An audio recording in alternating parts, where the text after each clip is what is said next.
is quintessentially New York, something that really is the spirit of this place and who we are. And I can summarize it with a simple sentence. New Yorkers do not lack for confidence. We are a people who believe in ourselves. We believe in our city. We have a certain energy and a certain spirit that is renowned all over this world. And we need that now more than ever. That essence of who we are is what's going to see us through this fight. I'll tell you something, even a pandemic, even the worst healthcare crisis in a century, even an economic crisis that only rivals the Great Depression, even with these things happening at the same time, I have not seen New Yorkers lose their confidence. Talked to a lot of people, all walks of life. I'm not going to say there are no doubting Thomases, but overwhelmingly, New Yorkers tell me they are confident that we're going to come through this and come through this strong. They are confident about the role they are going to play in fighting back this virus and bringing this city back to life. Now, this virus, understandably, this whole crisis we've gone through, it's not surprising if it gnaws at that confidence, if it sows doubt.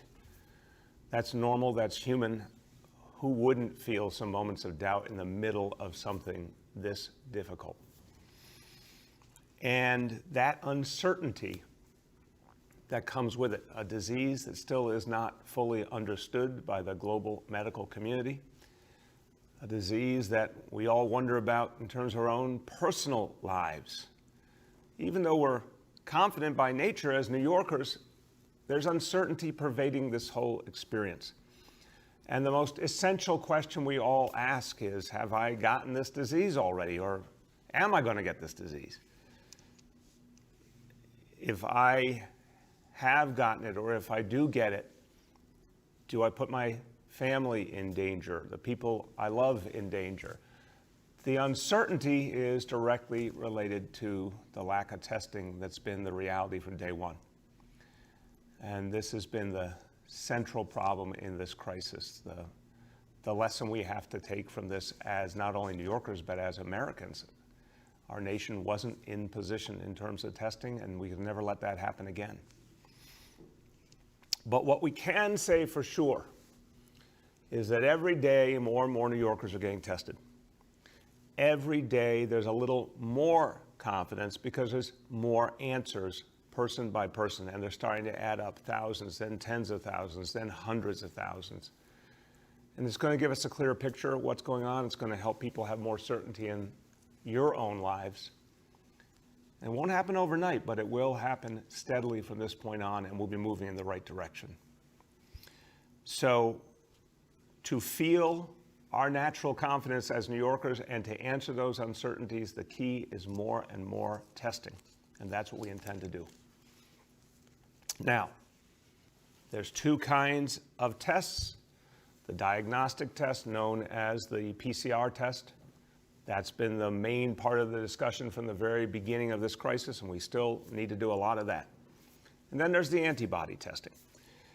Remember, there's a clear difference. The PCR test, the diagnostic test, answers a simple question: do I have this disease right now?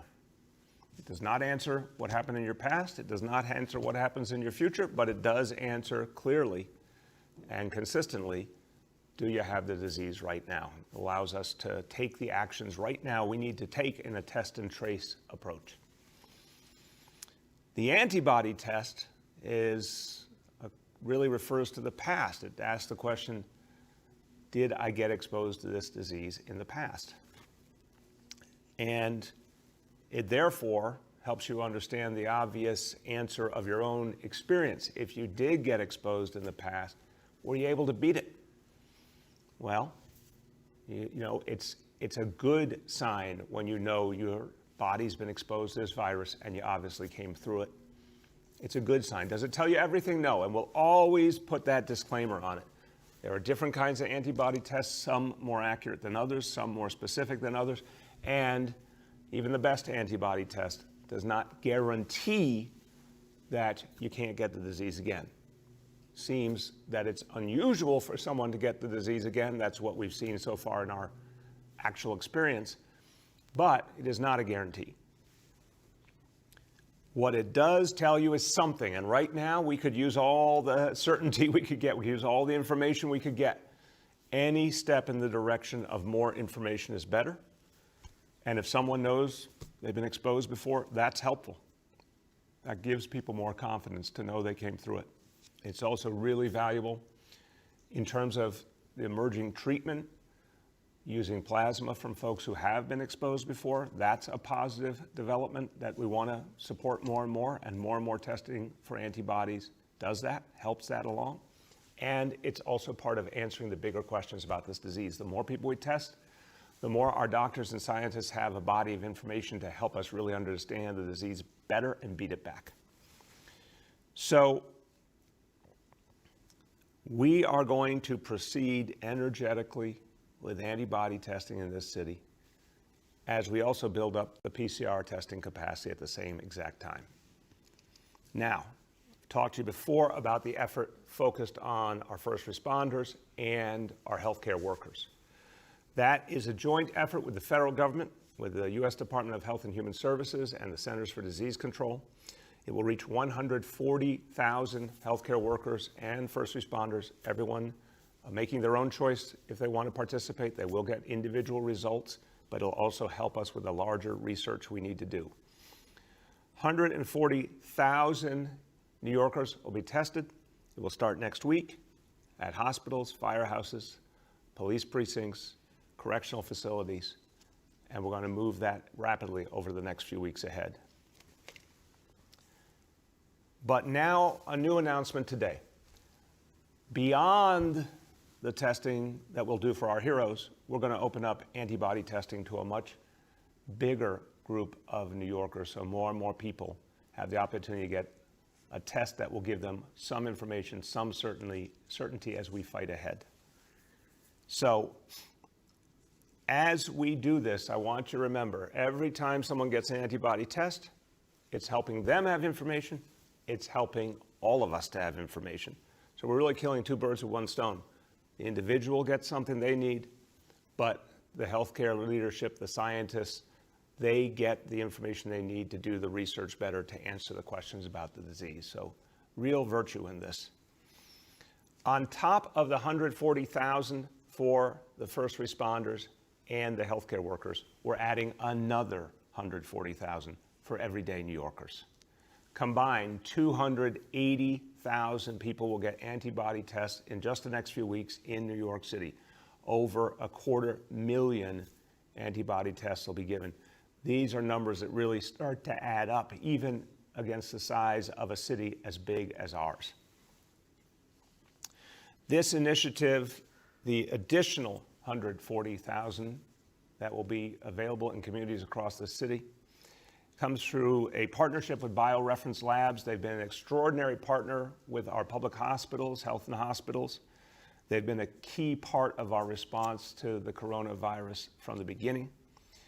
I want to thank the CEO of BioReference Labs, Dr. John Cohen, who's worked very closely with the city throughout. The first survey will involve 70,000 New Yorkers. It will start next week and continue through the month. It will be repeated again in early June. So we'll get these 140,000 additional tests done between the remainder of May and the beginning of June. We're going to work with 5 sites initially, but then we will be adding. And the goal is to focus on people in the general area of these test sites. I want to be very clear. There's so many people in the city. Any time you set up a test site, tens of thousands of people live very nearby. We want to focus on where the test sites are, not having to have people travel a long way to get to these tests, but we'll keep adding sites as we go along. So the sites will be in the Bronx, in Morrisania, in Brooklyn and East New York, in Manhattan and Upper Manhattan, Staten Island, in Concord, and Queens and Long Island City. 1,000 tests per site every day. Again, 70,000 tests will be given in the space of about 2 weeks, and then we'll repeat that again. Now, how does someone get this test? You get it by appointment. Again, the priority given to the surrounding communities. And the hotline for making the appointments will be launched this Friday, tomorrow. Now, how does it work? You give basic information, because remember, this is to benefit you as an individual, but also to get us information on what has been happening with this disease so we can fight it. So people will be asked demographic information, employment information, very important. We want to understand how the disease has hit people in different parts of our economy, in different parts of the life of this city. It's a simple procedure. A nurse takes a blood sample. You get your individual result back in 24 to 48 hours. So even though this is the kind of thing, this testing and the PCR testing is what would have made so much of a difference early on and could have fundamentally changed the history of this disease in this city if we had had it early, still helps us now to learn more and more, and obviously to give more and more New Yorkers the confidence in knowing their own situation. So we will keep you posted as more and more details come out, but I'm looking forward to, between the two kinds of testing, becoming more of a norm in the city every day, that people are getting to those tests, and we're getting a better and better picture. And it's all going to contribute to our efforts on testing and tracing, which are going to be developing rapidly in this month. Okay, next thing I want to talk about is how we continue to deepen our response to this disease using every tool at our disposal. We already know some things. We want all the research we can get, but we know some things already, and we've been very open about the very sad fact, the very troubling fact, that this disease tracks with profound healthcare disparities that we already knew in our city, and it's only made them worse. So when we came out with the information on the disparities, when we showed the just painful, raw truth about what's happening with healthcare disparities and the impact of the coronavirus, talked about a 4-point equity plan to address the needs of communities that have been hardest hit. The 4th point in that plan regarded telemedicine. And we are now going much farther with telemedicine than we have ever gone before through our public hospitals, through health and hospitals. And the focus, again, will be on the communities that have been hardest hit by this disease. So telemedicine had become increasingly common in private healthcare, but not as much in public healthcare before this crisis. Now, health and hospitals will be doing it on a massive scale. So first, phone a clinician. This initiative, very straightforward. And it's one of 2 key things that we are now putting into play. Phone a clinician is about what you do individually. It means that you know, as a New Yorker, if you don't happen to have your own doctor, if you don't have a place to turn to get an answer to a question, that you can pick up the phone for free and get a healthcare provider from our public hospitals and clinics to answer your questions. We want people to get much more guidance, even though more and more information is out there about the coronavirus. And again, New Yorkers have listened, because you can see in how much progress we made in the city. That's because of your work. That's because you listened and learned and acted on what you heard. There's still so many questions. Every hour, every day, people have questions. The best thing is to know there's some place to turn where you can talk to a medical professional and get answers, particularly in communities that have been hardest hit. Helping people get the truth about this disease. Helping people navigate tough situations, the most obvious being if you have symptoms, what do you do? Or if you have symptoms, how do you deal with keeping the right distance from other family members? Or if you test positive, what are your choices for how to isolate and quarantine? It's really helpful for everyday New Yorkers to have someone to turn to at any hour of the day that they can trust to give them real answers, not just a piece of paper or something they see online, but an actual human being. So the free hotline is 844-NYC, the number 4, NYC. Again, 844-NYC 4-NYC. And this means that anybody, anytime you need to, can pick up that phone and get answers and never leave their home, never have to go through the hassle or the challenges that come with going outside. We keep telling everyone stay inside to the maximum extent possible. Therefore, telemedicine is part of how we give people confidence they can get the help they need without ever leaving their home. Now, this initiative is growing all the time. So far, in the midst of this crisis, we've had about 90,000 calls, and the result is that over 90% of the people who make that call never need to leave their home, get the information they need, get the care they need through the telemedicine process, and it works. We want to keep building on this. Now, our goal, all of us, is to drive back this disease and not need as much help. But we know we've still got a road ahead here. So our goal is to keep building up this apparatus. We expect to do at least 4,000 calls a day, and if the demand is there, we'll keep building more. So in the month of May, we're ready to handle 120,000 calls. And again, if this becomes a popular tool, if more and more people make the decision to pick up the phone and that is helpful to them, especially, again, those who do not have a private doctor or a facility that they're already working with that they can rely on, the more people use it, the more we will build it. But expect about 120,000 calls in May. That's going to make a great impact on the lives of those people and their whole families that they have access to that help. Now, the second piece of this strategy is televisits. And this is a different approach because this gets initiated by the healthcare institution. So think about all those H&H hospitals and community clinics. A lot of them, of course, have a deep constituency in their neighborhoods of people who have been coming to them, are connected to them. In this instance, this means that the provider reaches out to the patient to check in. Obviously, the vast majority of people are not going to normal appointments right now. Now, previously in our health and hospitals facilities, particularly the community-based clinics, televisits were pretty rare, almost none. The whole idea was show up in person. Now, already during this crisis, there's been 60,000 televisits initiated by health and hospitals clinics. This is going to deepen. This is going to be a big part of the strategy going forward. So the goal is to ramp this up to at least 16,000 per week starting in June.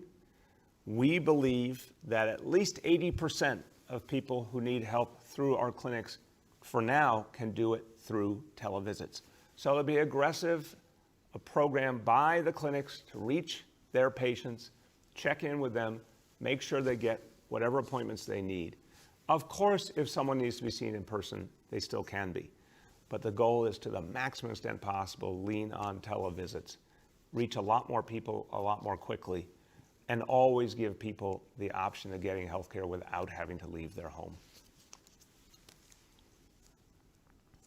Now, look, for our public healthcare system, this is opening up a whole world of possibilities because this is now helping us understand things that weren't used so much before but might be really helpful, not just during crisis, but as we go back to normal, might allow us to reach a lot more people. So this is an example, something we're going to refine more and more while we're fighting back this disease.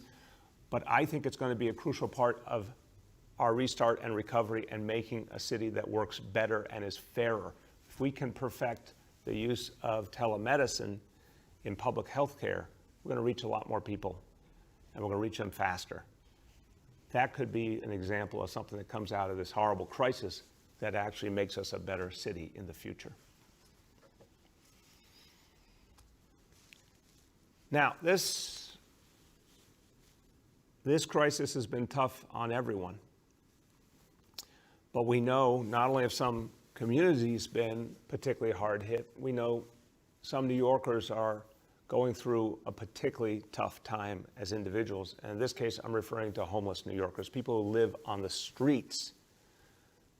Those 3,000 or 4,000 people at any given day who are permanently homeless.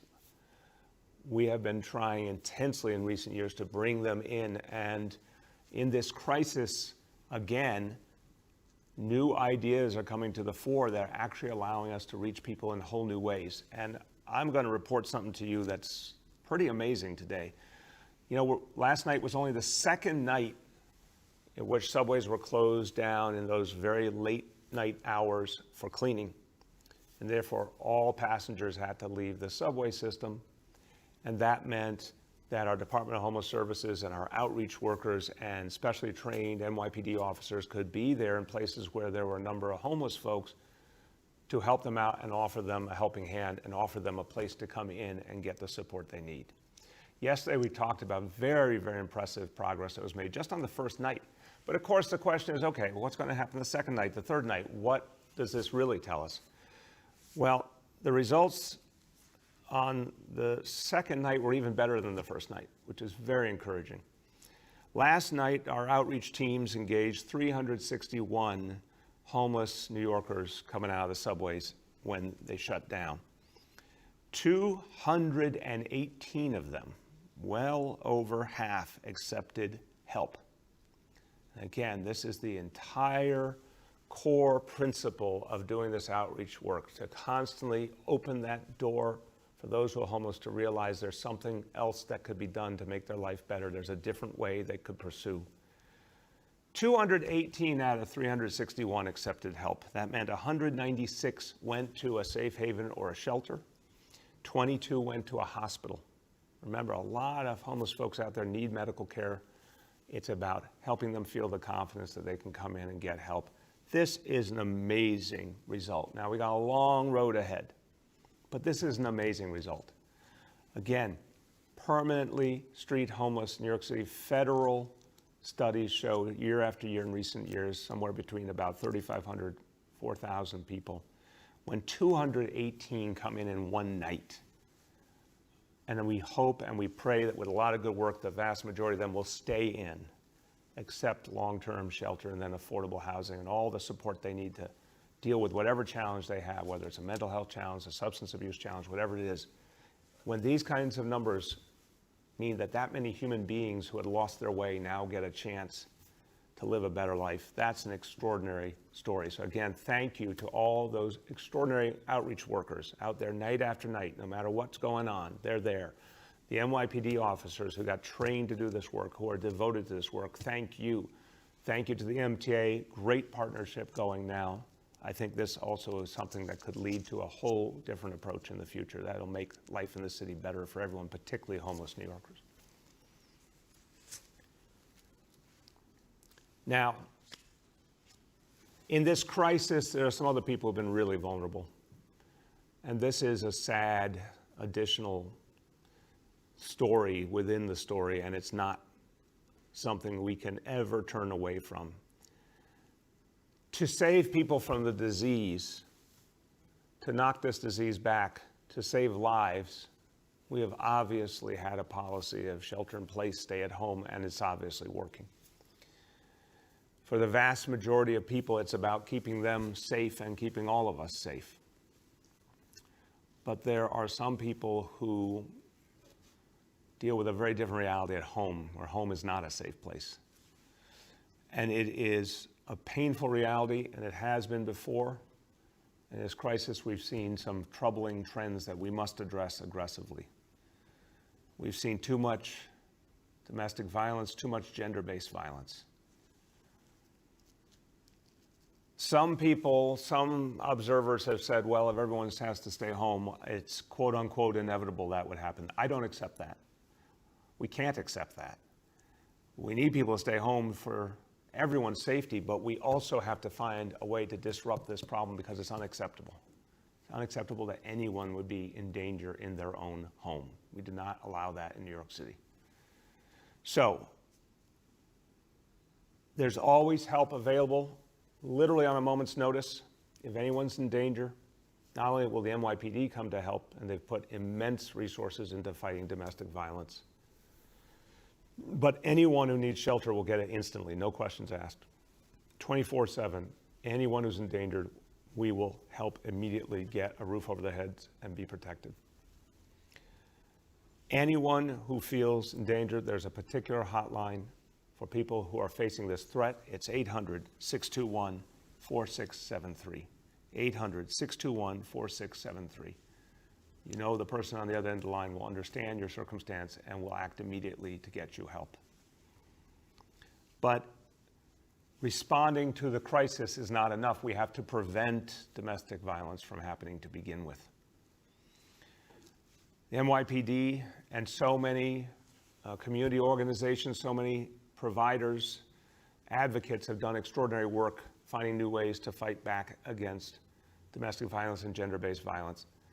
We need to find even more preventative strategies in this crisis and even more ways to protect those in danger.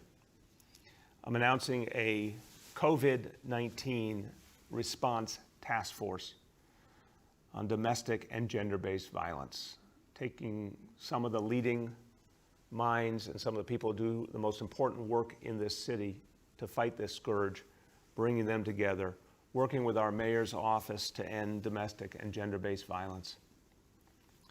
We'll bring together about 20 of the leaders in this field, convening them right away to figure out what else we can do and what's working any place else in the country or the world that we can bring here.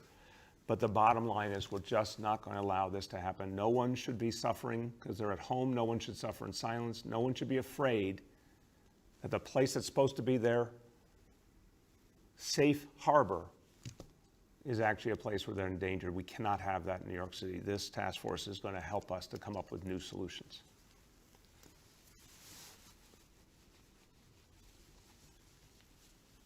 So,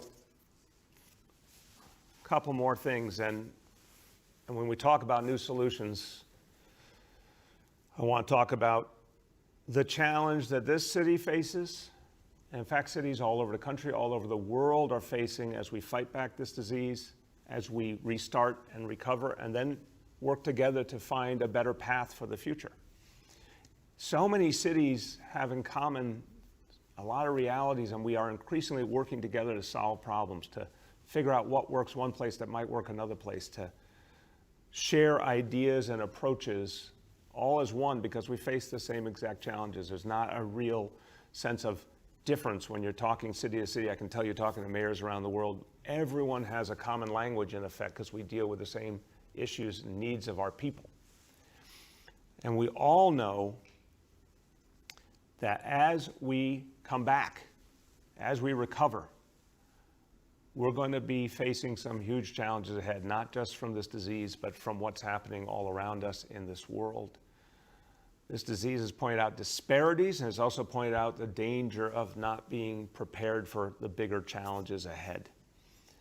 So we have to figure out, all of us, all the cities of the world have to work together, particularly to address profound dangers to health and safety when it comes to our climate. We've got to reduce pollution. We've got to reduce emissions. We know if we don't band together, global warming will overtake us. And global warming is the kind of threat that literally everyone shares. It's a horrible danger, but let us pray it is a unifier.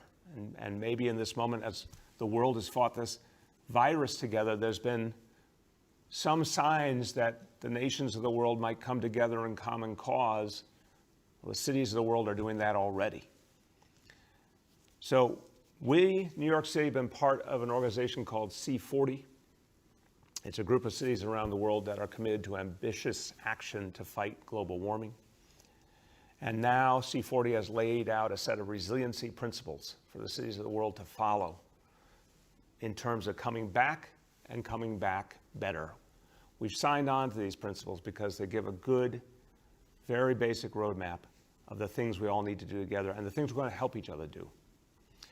And that means a focus on not just bringing back the employment we had before, but creating new green jobs.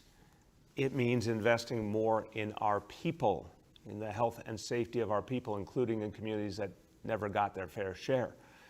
It means reducing pollution, reducing emissions everywhere. Obviously focusing on communities that have borne the brunt of pollution and the healthcare impacts of pollution. These principles are really helpful in guiding our work. They're going to be the kinds of ideas that our Fair Recovery Task Force works with to broaden them into more and more specific game plan over time. But what's actually inspiring in this moment is, I've said to you as New Yorkers, as individuals, you should never feel alone. Your city is here for you. We also should not feel alone because all the cities of the world are banding together to fight these problems and to find solutions together. And that gives me a real sense of hope.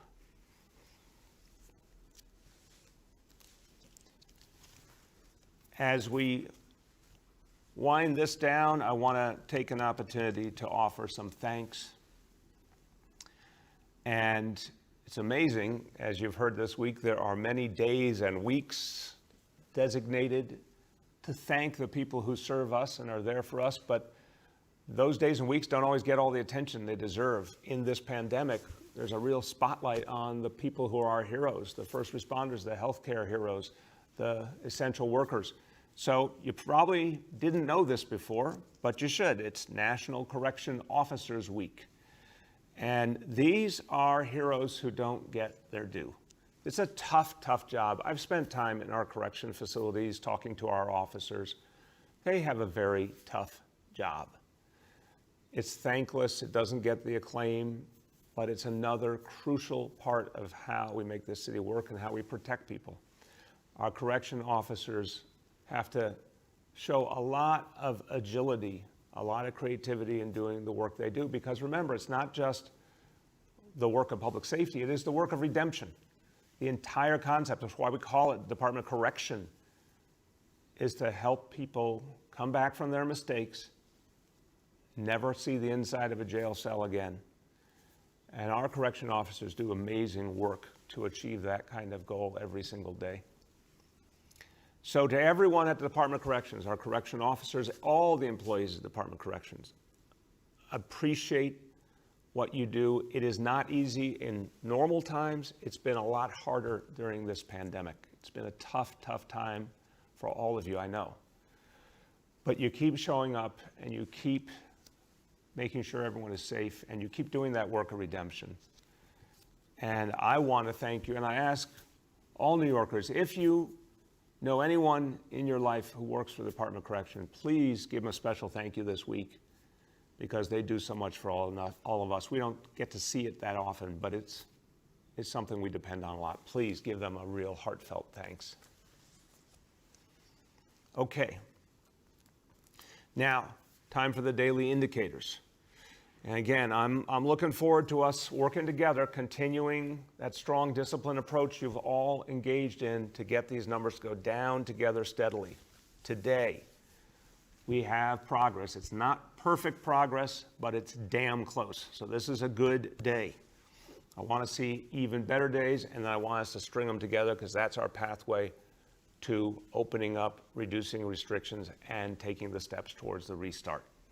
So let's go over the indicators. Number one, daily number of people admitted to hospitals for suspected COVID-19. That is down from 109 to 79. Isn't that good to hear? Only 79 people. Now, for those 79 people, they are dealing with real challenges. I never want to belittle, even if a single person has to go into the hospital for COVID-19. But thank God, compared to where we were, only 79 people as of the latest measure. The daily number of people in ICUs across our public hospital system for suspected COVID-19, that has gone down as well from 599 to 567. Again, still 567, that's a lot of people. But it has gone down noticeably, and that's great. Now, one thing went in the wrong direction, but I will say, thankfully, only by 1%. So, it's still a good day. Percentage of people tested positive for COVID-19 citywide, up 15% to 16%. Overall, right direction. Let's dig in and go farther. Let me offer a few words in Spanish. Este virus nos hace vivir con duda. Y los neoyorquinos merecen saber lo que está pasando. Vamos a estar más informados con cada examen que hacemos. Y vamos a hacer muchísimos más exámenes gratis en las semanas que vienen. Cada examen nos va a ayudar en esta batalla. y le va a dar a cada neoyorquino la información y seguridad que merece.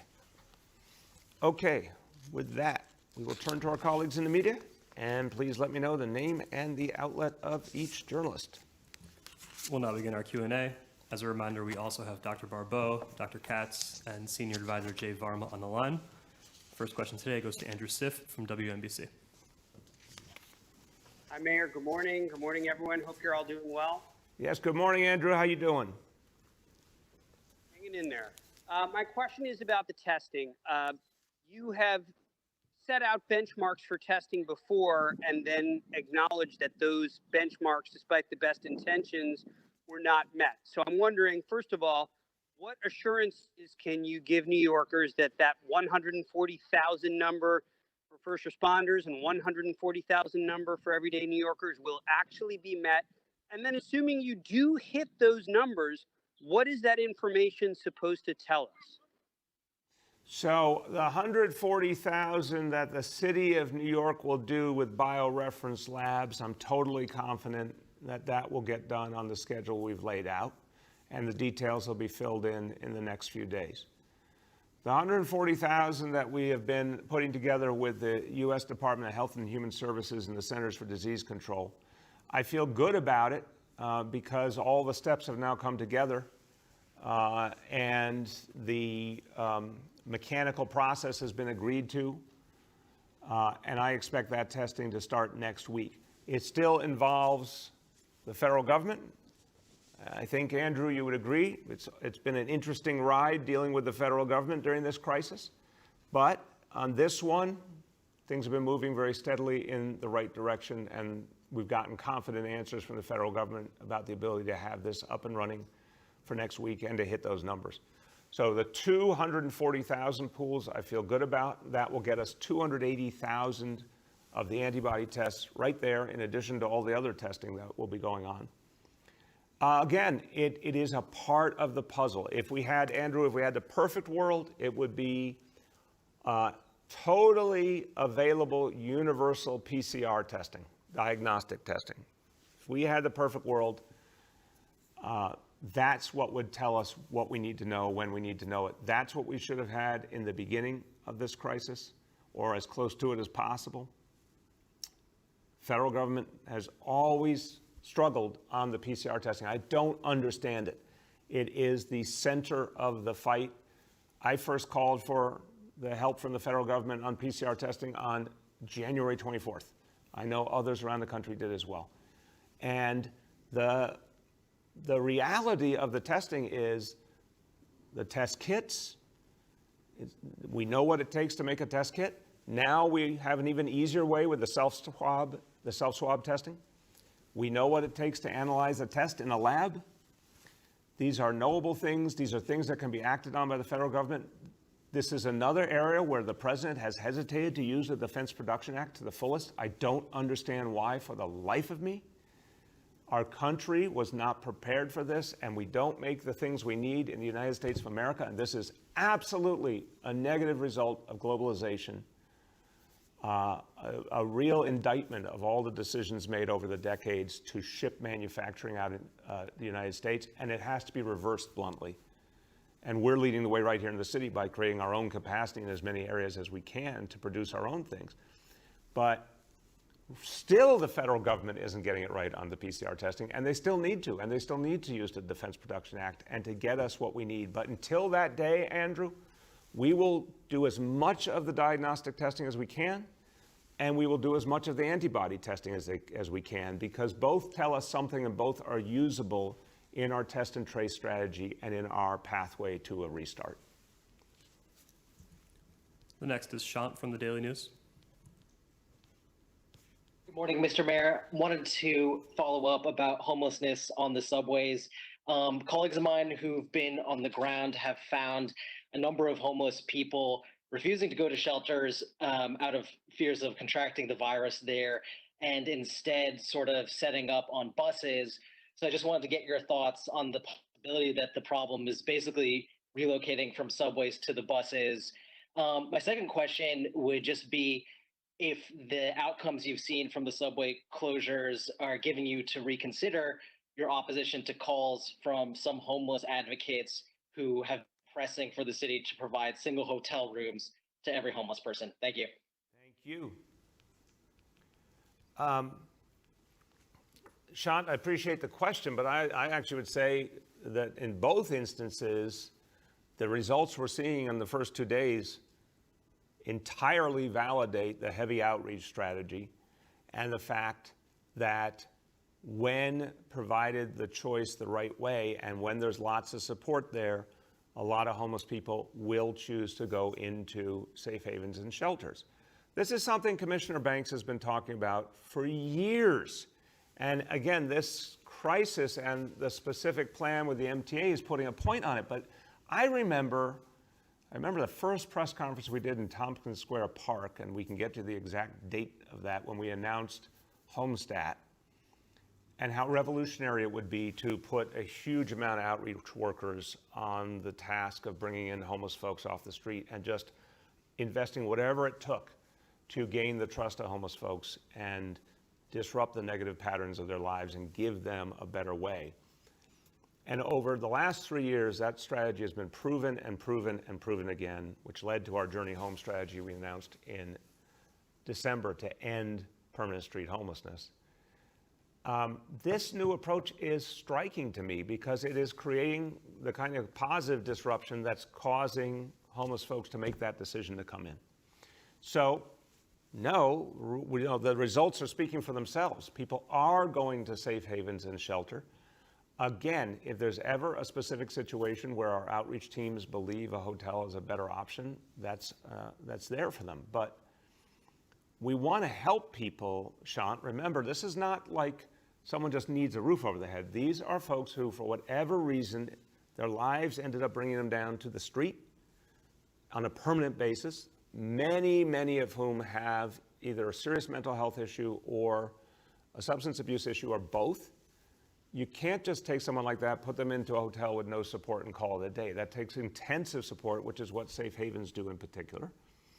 So no, I would focus on the strategy we have now. And as for the homeless folks potentially going on the buses, that's something we have to disrupt as well. We have to help people to the better options. The buses, the subways are for essential workers. This is an emergency. That's what they're for. People who need help should get help. So I am certain we can work with the MTA to address that issue and keep maximizing the offer of help. And as we do, we see more and more people taking it. That's a very good sign. Next is Marsha from CBS. Mr. Mayor, how you doing today? Good, Marsha. How are you? Let me say I like the haircut. Hope you didn't do it yourself. Anyway, moving on. This is a social distancing question. Yesterday, the family of the 15-year-old involved in that incident in the 7-5 in the Bronx said the police social distancing arrests are the new stop and frisk. I wonder how you feel about that, but also, what are you going to do about this? What will the new guidelines be for the NYPD? Are you going to tell them, just not to issue summonses and make arrests, just to give out masks and sanitizers and advice and messaging? Well, thank you, Marsha. First of all, I want to affirm that thank God I didn't give myself a haircut, or the people in New York City would not be able to look at me as I give them these updates. So I'm happy you like it, though. That's a good sign. No, this is, look, I predicted someone would try to make this parallel, and there is no parallel. I feel bad for any family that is suffering in any way. And there was one particular incident on the Lower East Side that was just patently unacceptable. I said it, the Commissioner Shea said it, the officer's been modified. Bears no resemblance to what policing is supposed to be in this city and has nothing to do with the coronavirus. It's just inappropriate activity by an officer. Remember, the vast majority of officers do their job, do it well, do it respectfully. The vast majority of interactions between our police and our community go well, and you never hear about them. So the number of times that people are talking about a video that's troubling is still a very, very rare occasion. It doesn't mean we don't have more work to do. A number of leaders of communities of color have said to me they are concerned and they want to make sure that we are actually continuing doing the work of leaving the past behind, because the past was absolutely unacceptable in the way communities of color were policed. But we have made a huge amount of progress over these years, and we're going to continue to. What happened with stop and frisk was a systematic, oppressive, unconstitutional strategy that created a new problem much bigger than anything it purported to solve. This is the farthest thing from that. This is addressing a pandemic. They're addressing the fact that lives are in danger all the time. By definition, our police department needs to be a part of that, because safety is what they do.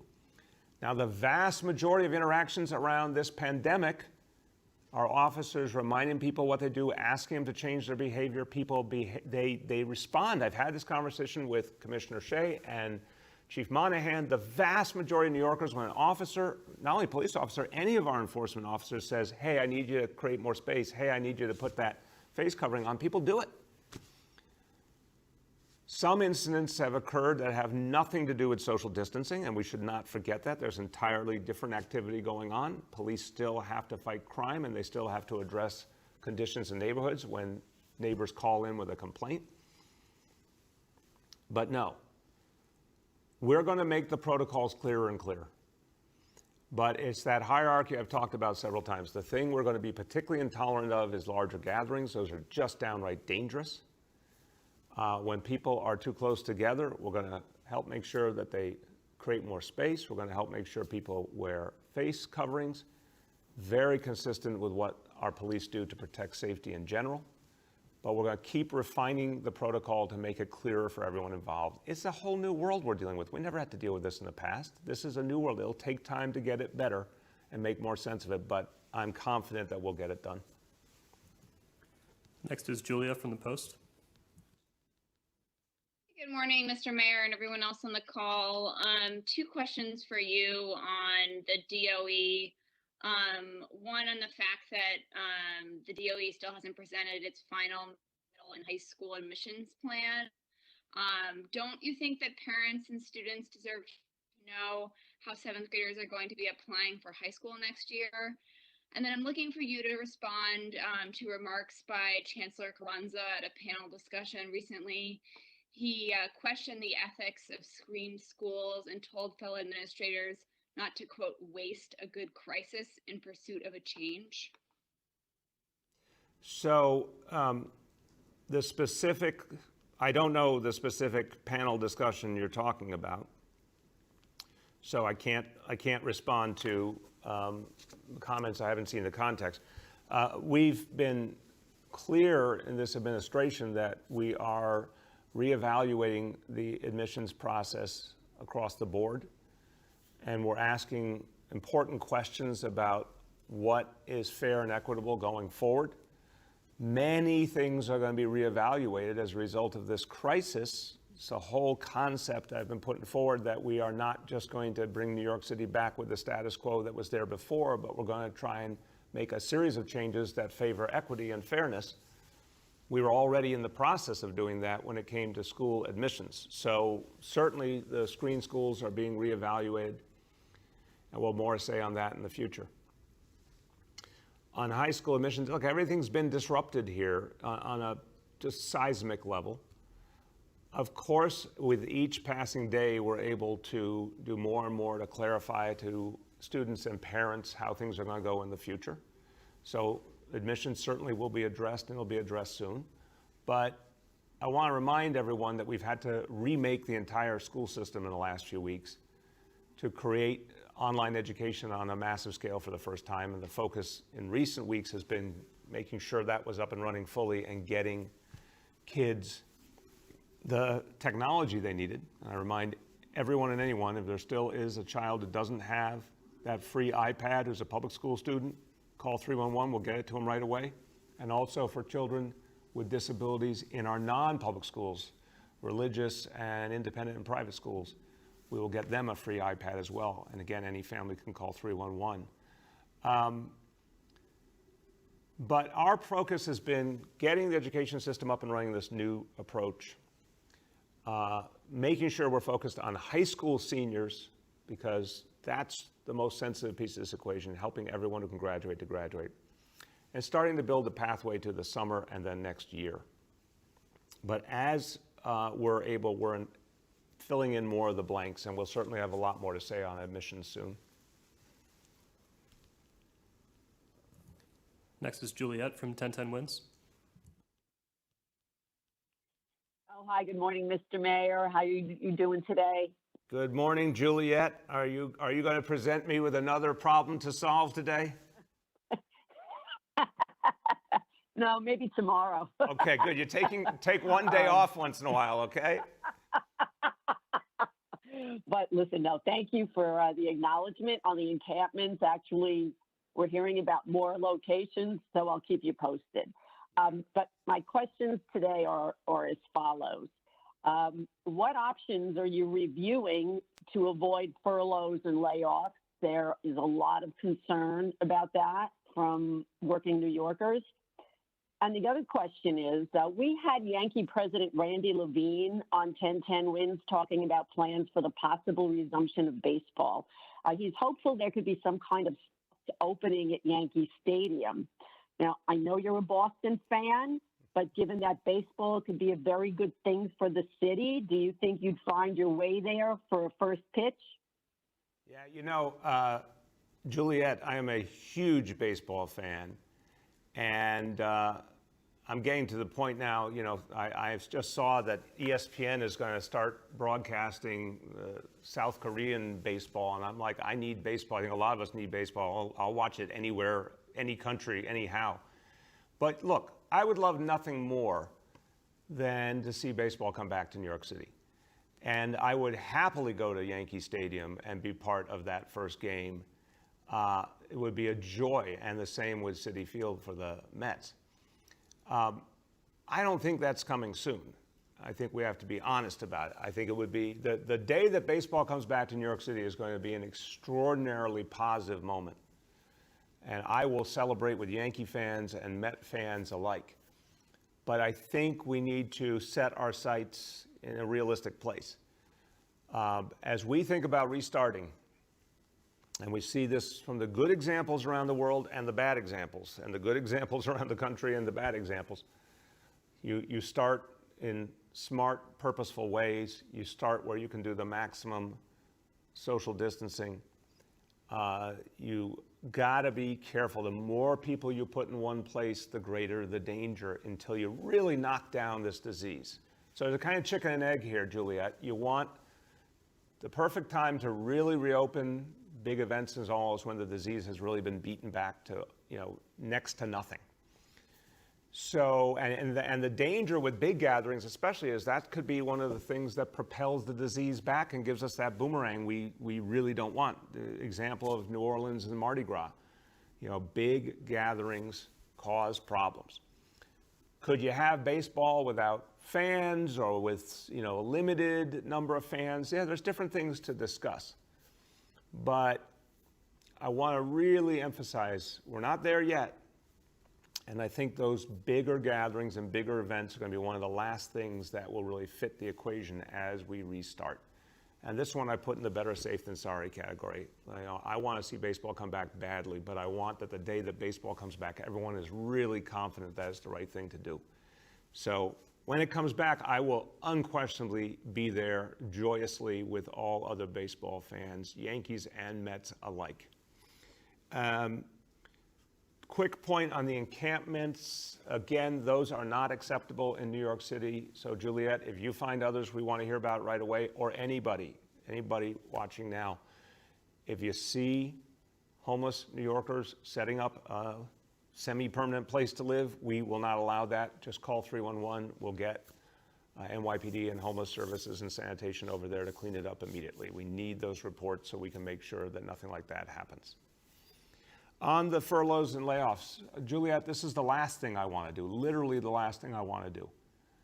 And the key to avoiding furloughs and layoffs is in the hands of the president and the Congress. So far, conversation I had with Speaker Pelosi on Sunday suggests that the House will present a stimulus that is very respectful of our first responders, very respectful of our healthcare heroes, very respectful of our essential workers, and very respectful of cities and states that will help us fully back on our feet. That's what we need. Senator McConnell has been disdainful of helping out states and cities in need. The president has gone from silent to now he's throwing all sorts of perverse conditions on. He's literally talking now about wanting to give a tax break to the wealthy for capital gains tax as a precondition for helping our first responders and our healthcare heroes. That's unbelievably wrong. It's inappropriate. It's inhuman. It's literally, imagine a rich guy wanting to take care of other rich guys rather than wanting to take care of cops and firefighters and doctors and nurses. It's unbelievable. We're seeing things in this crisis that you can't even believe are coming out of the mouth of the President of the United States. So I would argue that everyone who wants to see that stimulus so we can be made whole, so we can keep our whole workforce intact, needs to raise their voice, whether they're a Democrat or Republican, whoever you are, raise your voice. And our heroes need to raise their voices to remind everyone in Washington of the fact that we need them to be on our payroll serving people. They deserve to be doing the great work they're doing and having the confidence and the security they will do it for years and years to come. But Juliette, if you take $7.4 billion out of any budget, which is exactly what we're dealing with now, and even worse, without a stimulus, we'll lose more money because there won't be a restart. There'll be lost revenue more and more. The state, if they don't get the help, they're going to cut us more and more. This situation goes from bad to worse really quickly. Right now, any government anywhere missing $7.4 billion would have to make a lot of tough choices, but it gets a lot worse if we don't get the stimulus. So it's the last thing I want to see, furloughs and layoffs. But if we don't get the help, we're going to be having to make a lot of really, really tough and painful decisions here in this city. Next is Henry from Bloomberg. Hello, Mr. Mayor. How are you doing this today? Good, Henry. How are you? I'm good. You know, I saw a 1969 Mets-Baltimore game the other night, 2-1, McNally versus Koosman. I highly recommend it. Second game of the World Series. My question has to do with this report in the New York Times today that says that a large number of cases nationally emanated out of New York City. New York City was sort of the source of spreading the virus nationally to an extent that was previously unrecognized. I'm wondering whether you or the health commissioner has any thoughts about this, whether, you know, what does it say, if anything, about federal policy, about city policy, and about the nature of this virus? Well, Henry, I haven't seen the specific reporting you're referring to, but I can say this much. The fact is that we know this virus came from multiple parts of the world into the United States. So, of course, the question will be what was done and what was not done to stop the introduction into our country. And then the second question has to be what was done or not done to stop the spread once it got here. And that comes back to testing. There's no question in my mind, had the testing been in place that we asked for at the end of January, if it had been in place in February, this entire scenario for the city would have been different and much, much better. So that to me is the story of what happened here. There were choices made or not made that could have profoundly changed the trajectory of this entire disease in the city and in this country. But after that, you know, I think it's clear when something is introduced, you know, at the kind of level it became introduced, of course it was going to spread from one place to another, and now we're dealing with the results of that. the lesson we have to take from this is, if we ever dealt with anything like this in the future, is to be really clear about what would need to be done to keep a disease out of this country, but most especially what would need to be done here to stop it once it got here, with every forceful federal response and local response available. But I would also say, while we're trying to analyze what happened, how about we get the federal response right now? Again, two things the federal government really needed to do in this crisis: testing and support the cities and states. Right now, failing still on the testing and failing to step up to support the cities and states. So we'll look back and we'll have plenty of time to analyze what was. What I'm shocked by, Henry, is the same mistakes are being made right this moment, and this will determine whether this disease continues to spread or not. And I think we need to take every opportunity to stop it dead in its tracks now, and we can only do that with really full federal support. We still don't have it. The next is Abu from Bangla Patrika. Hello, Mayor. How are you? Good. How you doing?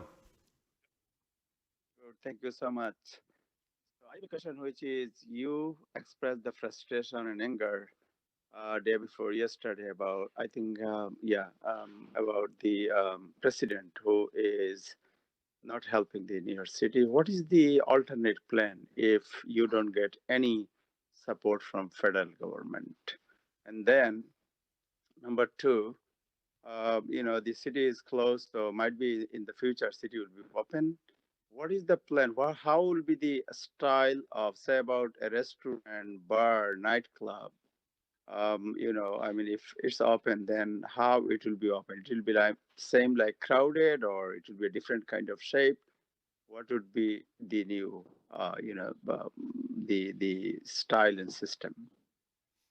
Great question, Abu. I thank you for that. So I think it's fair to say that restaurants, bars, nightclubs are one of the most sensitive pieces of this equation. We just talked earlier about Yankee Stadium, Citi Field. There's really big gatherings. That's probably the single, most sensitive piece of the equation when you bring a huge number of people together. But the restaurants and bars, nightclubs combine lots of people and usually very limited space. So there's a lot of good ideas around the world now about how you could bring them back properly. I can't give you the exact timing. We're not there yet. We will say much more in the coming days about what we are seeing in terms of the sequencing of each part of our economy and the restart. This is part of why we have our advisory groups helping us now, who represent each of the industries of the city, give us real world advice about what they're going through, what they need. But what I can tell you is there's going to be different times for different types of businesses and different conditions for each type of business. And it's going to be steady and careful. So when you think about what we were used to just a few months ago with restaurants and bars, and everyone's super close together, and it's part of the energy we love about this city, that's not happening right away, to say the least. Restaurants and bars, we've got to help them back. But figuring out when that can begin is something we have not finalized, but we'll say as soon as possible. And then inevitably with some initial restrictions. So different ideas are out there about capacity within a restaurant and bar, how many people could be allowed in, different ideas about restaurants compared to bars or nightclubs. That's a whole discussion. They may not be treated equally because of different realities. Outdoors is an interesting and promising possibility, to rely on more of the service being outdoors. You still need precautions, but that's an interesting option we're looking at. Face coverings, gloves, a number of specifics to make the experience safe. Now, we have to see that that can be done in a workable manner, and also for each business, they have to decide if that's a set of conditions they want to reopen with, or whether they want to just keep focusing on takeout and delivery. But we will put together a plan that gets very specific about the when and the how and the conditions and the precautions, and that's going to grow with time. But don't expect anytime soon the kind of crowded bar or restaurant that we knew before. It will be here one day, but it will not be soon. On the question of what we would do with no stimulus, it's just tragic, horrible math. I want people to think about $7.4 billion, what a staggering number that is. And, a lot of people look at the city budget like, oh, you could do this, you could do that. $7.4 billion means a whole huge swath of things have to be cut.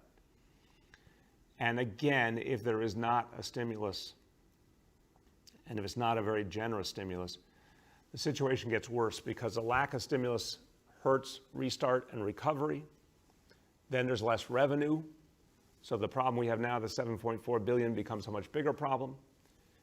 If the state isn't made whole, they've already cut us $800 million on top of the $7.4 billion. So really right now the hit we've taken is 7.4 plus 800, which is 8.2 billion. There would inevitably be really substantial additional state cuts. It just gets worse and worse and worse. And then we have to think about all sorts of things just to balance a budget. By law, we must balance our budget. So it is a very tough picture, and it should motivate everyone to fight every day to get that stimulus and to put pressure on the president and Senator McConnell. Look, if the president of the United States had said, we got to do stimulus 4, we got to make the cities and states whole, we got to replace their lost revenue. If he said those 3 sentences, it would have been done already. And we would be much more strongly back on the road to recovery. This is just a sick game that the president will not open his mouth and say, we will make the cities and states whole. That's all he has to do, and the Senate will follow. But he's playing politics. So everyone who cares needs to raise their voice. And the more the voices come from a whole range of our society, obviously Republicans and Democrats and people from every walk of life and every industry, the faster we will get this done. Next is Gloria from New York 1. Thank you. Ms. Mayor, I want to talk about this antibody testing effort you're announcing. Specifically with so much debate and discussion going on around how these antibody tests are being done and what the results actually show, the problem of positives and some of these tests not being properly vetted by the FDA. So what is the guidance? That's my first question. That the city is using? What is the test, to be specific? And my second question is about homeless engagements last night.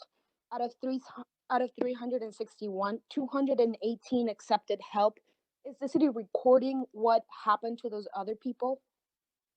So that's a really good question, Gloria, and we'll have Commissioner Banks follow up with you.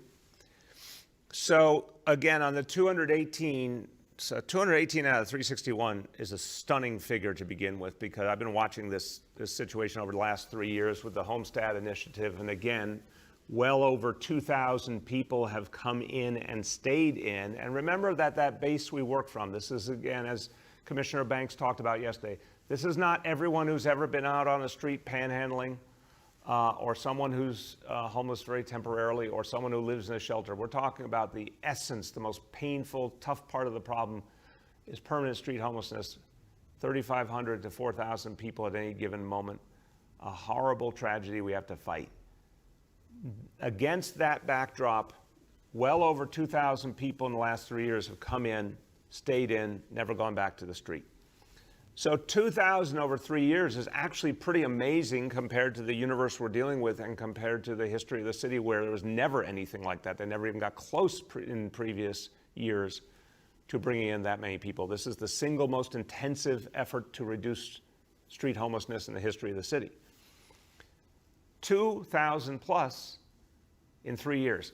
I'm telling you, you heard yesterday's figures. Last night, 218 in one night. Now, that doesn't mean everyone will stay in permanently, of course. But if you had 196 accepted shelter and 22 went to the hospital, that's an amazing start. So I want to emphasize just how promising that is. And the more we do that, the more people who decide to stick with it, you're going to see that street population shrink. On those who did not accept help, we keep coming back. Remember, think of how individualized the approach is. God forbid you or I were street homeless. The outreach workers would know us by name. in the vast majority of cases. And they'd be continuing to work with us, coming back, time after time, dozens of times, hundreds of times even, trying to win our trust, trying to get us to come in, figure out what we need to come in. So Commissioner Banks will fill in the blank for you, but I would pretty much guarantee that some of those people last night who weren't willing to come in were known to the Department of Homeless Services, and they're going to keep engaging them and just keep coming back because the persistence is working. That's what was the missing link in previous strategies. The persistence works here. On the antibody test, we will give you all the specifics of which test we're using. As I said, we're working with bioreference labs on the city test. The federal initiative with the CDC and HHS will be done with Quest Diagnostics. So two really leading, well-respected testing entities. We will get you exactly which test each is using. And with it will, of course, be guidance for everyone about what the test tells you, what it doesn't tell you. We've been explicit about this. The test doesn't tell you everything. It tells you something, and it's not a perfect measure. It does not mean you don't have to keep practicing social distancing and using PPEs depending on your profession. But it gives you some confidence, some knowledge, and it helps in other ways as terms of our bigger fight against the coronavirus. So we'll give that information to everyone who gets tested, and we'll give them their own results and make clear to people what kind of follow-up makes sense depending on their results. But we want to be very transparent about what the test is, what it means, what it doesn't mean, and what the results are we're getting as we go along. Next is Mark Morales at CNN. Hey everyone, how you doing today? Good, Mark, how are you? Good. I wanted to follow up on the social distancing questions and specifically about what was discussed yesterday. I know we were talking about releasing data as far as summonses go for the month of April, and I wanted to know, when is that going to happen? When is the city going to be releasing the summons data related to social distancing for the month of April? And if you've seen the data, what does that show you? So I have not seen it. I expect to see it very shortly. It will be released for sure. I want to remind everyone, thank you. I've been given the update. It will be released tomorrow. That is certainly shortly. So I'll see it today. It'll be released tomorrow. Here's what we know. We know there's 8.6 million people. We know we've been at this crisis about 2 months. And we know that in very few instances has there been a need to give summonses. That's the good news. There certainly have been some times we had to give summonses when they were needed, they were needed. But we will give you that breakout. It's still such a small number that I think it tells us something, but it doesn't tell us anything nearly as important as the fact that there has been intensive effort by the NYPD and other agencies to educate and to enforce, and now also more and more to give out the face coverings. And the vast majority of that has worked. And the reason we know it's worked is because we can see it in our daily indicators. We can see how much progress has been made with the social distancing. We can see it with our own eyes, the way the vast majority of New Yorkers are applying social distancing and putting on the face coverings. So vast majority of cases, this is working. But we will give you that data tomorrow. It'll show the facts as they are, but it'll also be against a pretty small sample size because summons has not been something we've had to do too much, but we won't hesitate to do it when we need to. Next is Yoav from the city. Hi, Mr. Mayor. I wanted to ask you about the subway sweeps. Do you have a sense for what percentage of the homeless people at the end of those train lines are being engaged, and what type? It's kind of a similar to Gloria's question about what type of accounting is it for what happens to them.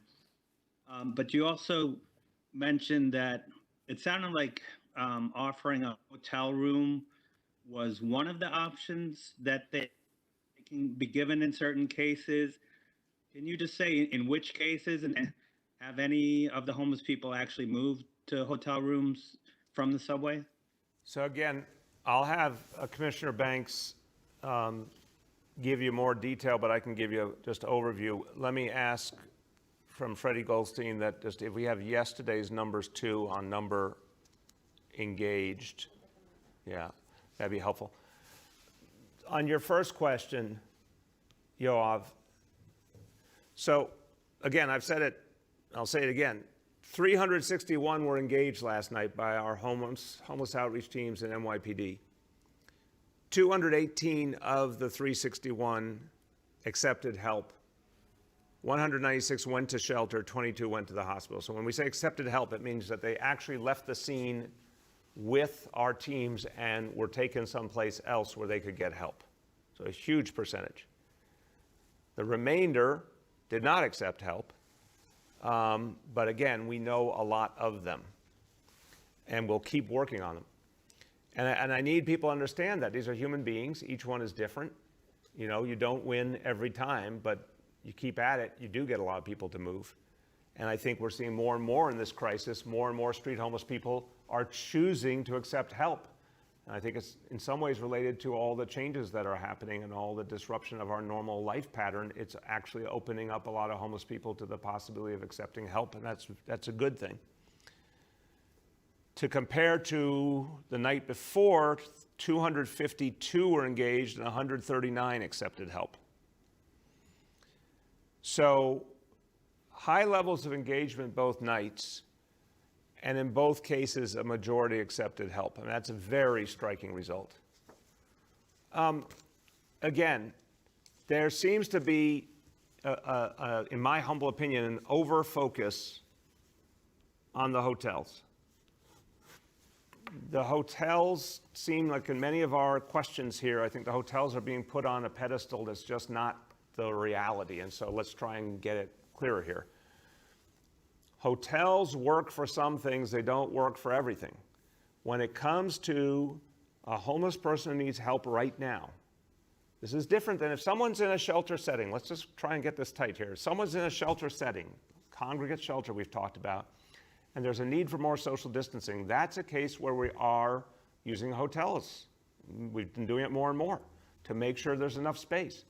And we choose according to the person and what they need. And some people do better because they can handle a hotel situation, and other people can't so easily handle a hotel situation. Many are folks who need a lot of support. And being in a shelter with fewer people can be the better and healthier option, and that's what's worked on every single day.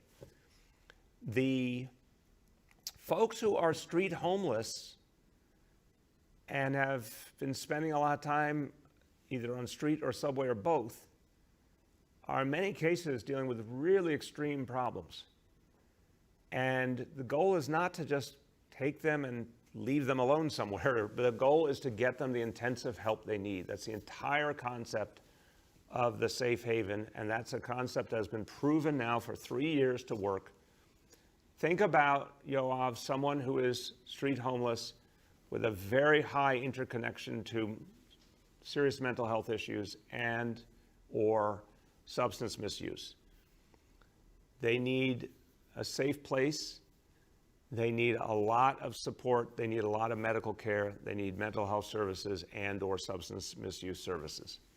It's not snap your fingers, instant gratification. They were living in a subway or a street and now they're in a building and they're fine and they're going back to normal life. It is a process. It takes time and energy, but we've seen a lot of success. So you don't just take someone and drop them someplace. You take someone someplace where they can get the intensive help they need as part of their rehabilitation, as part of getting them to a better place. That's the whole reality.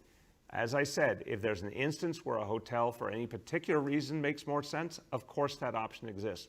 But when you're talking about people coming off of the streets, I don't think that's the typical option. The typical option is safe haven or shelter. And again, Commissioner Banks will get you more later on. Next is Jeff Mays from the New York Times. Hey, good morning, Mr. Mayor. Just two questions. Some of the city's Black elected officials, police reform groups, even some of the police unions are warning that the social distancing enforcement is dangerous, untenable, and it's only a matter of time before some sort of tragedy occurs. Are you concerned about one of these incidents becoming something tragic? And then secondly, Commissioner Shea, I believe, suggested that when the weather gets warm, there may be a plan to limit the number of people that can go into parks. Is that something that you are working on or have discussed with the commissioner or plan to put into place? Thank you, Jeff. Yes, on the second piece, yes. Commissioner and I have had extensive conversations with members of both our teams and other agencies as well.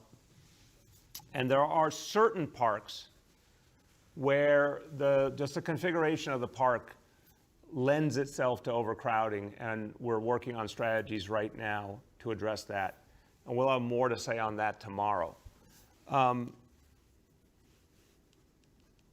But there's no question that in a kind of toolbox of approaches that we could use to help make sure that social distancing works, if we've got some parks that are just the way they're set up is it's just too easy to have crowding, we can't let that happen, and we have to limit the number of people going in. And we'll talk about how we're going to do that. And it's not that many places, honestly, but wherever that is the case, we're going to work with a protocol to do that. Well, it'll take some experimentation. It'll take some effort to make sure it works, but I think it's a good direction. On the first part of your question, look, this is our job to avoid these tragedies. And the reason that I do this work, and I know it's true for Commissioner Shea and so many people here, is to fundamentally change things. We have fundamentally changed policing in New York City. There's more change that has to be made. But before we came here, policing was based on a very punitive approach, heavy reliance on stop and frisk, heavy reliance on arrest. There was not value put on deepening relationships between police and community. There was not a value put on retraining. And we've been doing all these things, and we're going to do a lot more. We've retrained the entire police force in de-escalation. We obviously have put body cameras on every patrol officer. The entire strategy now is neighborhood policing and building relationships with communities. We have de-emphasized arrest to a huge degree, let alone getting rid of the vast, vast majority of stop and frisk. Nothing has changed in this crisis. The whole mission is to protect people's lives and avoid the tragedies of the past. We have a new threat that we have to put front and center, and this is where I part company from the PBA and some of the activists as well simultaneously, and I'm very comfortable parting company from both with all due respect to them. The way you keep people safe in New York City is to use the finest police force in the world to protect people. That is a fundamental truth. And when confronted with the biggest crisis we've ever known, we're not going to sideline the NYPD. We're going to use the NYPD to the fullest, but with smart protocols, smart training, figuring out what works and doesn't work. And I am not making my decisions based on a very few interactions that were handled poorly or went bad. I'm making my decisions based on the millions of interactions that are going right. And the fact that clearly the city is moving in the right direction on social distancing and shelter in place, and it's making us safer, and it's saving lives. We're here to save lives. I'm not going to sacrifice saving lives because people are fearful of something that loomed in the past. I want to protect people in every way, but it begins with protecting them from the clear and present danger of this disease. So I hear the concerns, I hear the criticisms. There's been some very positive, constructive ideas from, for example, Public Advocate Jumaane Williams or Brooklyn Borough President Eric Adams have talked about bringing in a lot of additional elements of the community to help with educating and supporting efforts at social distancing. I think that's a great idea. We'll have more to say on that soon as well. But no, the NYPD has to lead the way in keeping people safe, and fighting this disease is job one, and that's what we're going to do. We have time for two more today. Next is Christina from Chalkbeat. Hi, Mayor. Thanks for taking my question. I wanted to know if there are any plans to systematically test teachers to contribute to being able to reopen school, and what role also the subway system will play in reopening schools obviously now there are shutdowns, and lots of students and teachers rely on them to get to class. Very important, I would dare say profound questions, Christine. I appreciate it. On the second one, look, everything's going to interact here. I am a firm believer that we can get to a full reopening of schools in September, but I want to keep giving people a window into my philosophy developed through constantly talking to the experts and looking at the conditions in our city and thinking about how we mix all these factors together the right way. My worldview is it's mission critical to get our schools up and running in September. It's mission critical to get our economy started as soon as we can do it safely and then build it out in a safe, careful manner. All of that is going to require the pieces fitting, carefully in each case and each step being proven before we take the next step. So you're absolutely right. It's hard to have that full reopening of schools without the subway system being more available to our students and the people who work in schools. That says to me how important it is to keep tight with our current strategies. If you value the reopening of school in September, then stick with the social distancing, stick with the shelter in place, stick with the strategies that work, put on a face covering, and all the things we're going to do to keep that working is about driving down the disease and then that handoff, as I said, to an intensive test and trace strategy that keeps driving down the disease more. We do that intensely enough, May, June, July, August. That's the gateway to reopening schools fully. I would also argue that's the gateway to expanding subway service again and doing so many other things. So yeah, there's a deep interconnection, and I think the job is to get those pieces to align through the hard work we're doing now. On the testing of teachers, we have not obviously defined all the pieces yet of what a reopening of schools looks like, but I think a lot of testing will be a part of it by any definition. And the world I'd like to get to is one where there's maximal testing available for school communities to give people confidence that they can come back into the school community and really know what's going on, and that anyone who, for whatever reason, still might need to be isolated is isolated in a timely fashion. So what that looks like, when that can be done, how that can be done, those are blanks we need to fill in. But will testing play an important role in the restart of schools? Absolutely. Last question for today goes to Erin from Politico. Hi, Mr. Mayor. Couple quick questions about the antibody testing. Have you received new information or assurances as to the reliability of the results of these tests? I know just a couple weeks ago, the health department put out an alert essentially saying not to rely on them. So has anything changed between now and then? And then can you just give some more details of who is eligible? You said people in the neighborhood are prioritized, but how do you define that exactly? And beyond that, is everyone eligible, or do you have to hit other criteria? Thank you, Erin. So we'll put out the eligibility criteria. Look, we've got a good thing, which is testing, but I don't want to see people start to go too far for testing, especially in a world where we're going to start to make it more and more available in more and more places. So I want there to be a sense of localness to this. That's why it's so important to have a priority for residents in nearby communities. This is to reach a lot of people. It's also for the research purposes I talked about. And if you're talking about you need to do thousands of people at each test site, you can do that in so many parts of the city in an area within walking distance of the test site even. You could get enough people to reach those goals. So I want it to be very local. People will call and reserve. Preference will be given to the local area. Obviously, there's additional testing and people can get to it from places that are somewhat farther. We're going to allow that, but it's not our preference. Our preference is for it to be as local as possible, just to minimize travel, because we know more and more testing is coming behind it. We're obviously in an intensive ramp up now. On the reliability, I think it's a great question. I think it's really important that we are clear. This test is not the end all be all. Said it a bunch of times. We'll say it every single day. There'll be written materials given to people. There'll be reminders given by the healthcare professionals. We are not promising people a rose garden here. We're not saying the antibody test is the last word. It's not, but it tells you something.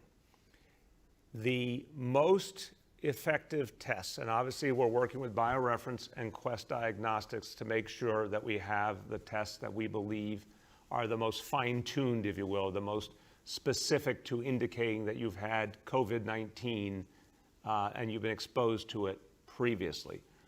We will announce exactly what those tests are and give information about the nature of them, but we would only utilize, as the City of New York, we'd only work with partners who agreed to use a test that we have higher confidence in terms of its specificity, identifying the presence of COVID-19 previously in someone's experience.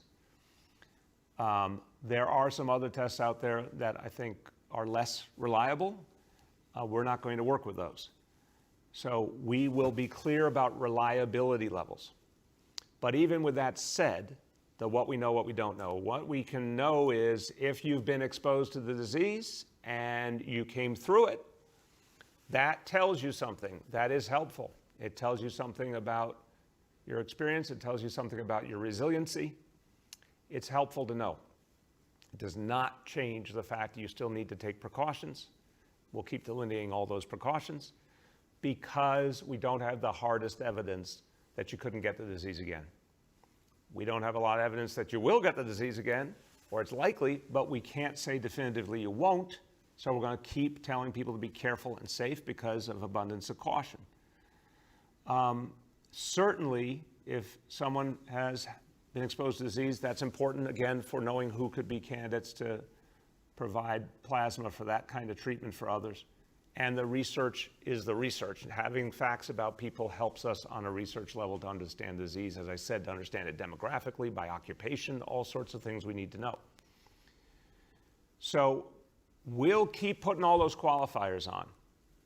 And if someone comes to get tested and they're like, oh, wow, you know, if I get a positive, it means I don't need to wear a face covering anymore, or if I work in a hospital, I don't need PPEs, we'll say instantly, no, you still do. Till this is over, you still do. So we'll keep putting all those qualifiers on, but it still helps, it still tells us something. And again, as we get the final specifics out there, we'll give a lot of detail on which test we're using and what it means and how we're going to move forward. All right, well, everybody, I'm going to finish where I started on a word, again, synonymous with our city, confidence.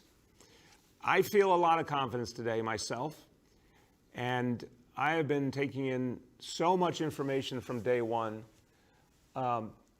If I was not convinced we were on the right path, I would tell you. You'd be able to see it in my face. I am 100% confident that we can and will beat this disease. And I am even more confident because of what I've seen you do. There is an interesting line in life between confidence and arrogance. Arrogance is when, in many cases, you aren't backing it up with the facts. In this case, I have confidence, and New Yorkers have confidence, because we're actually proving to ourselves and to the world that we can change the reality of what's happening in the city. And we can beat back this disease. It's happening literally every single day. And the indicators that go over each day show it, and you can see it in the life of the city that things are getting better because people did the right thing. So there will be doubts along the way. There will probably be some setbacks even. But you don't have to wonder about New Yorkers. You don't have to wonder about our basic nature. You don't have to wonder about our toughness, our strength, our compassion for each other. You don't have to wonder about the ability of New Yorkers to do big things. It's playing out on the great stage right now. It's playing out before our very eyes. And I am confident we're moving in the right direction. And please, I know it's not easy. I know it's too long a battle, but we will get through it. Do what you're doing, do it even more. Spread the word about the power of social distancing, of wearing those face coverings, of staying home to the maximum extent possible. It's working. Let's keep going, and that's the way back to normal. Thanks, everybody.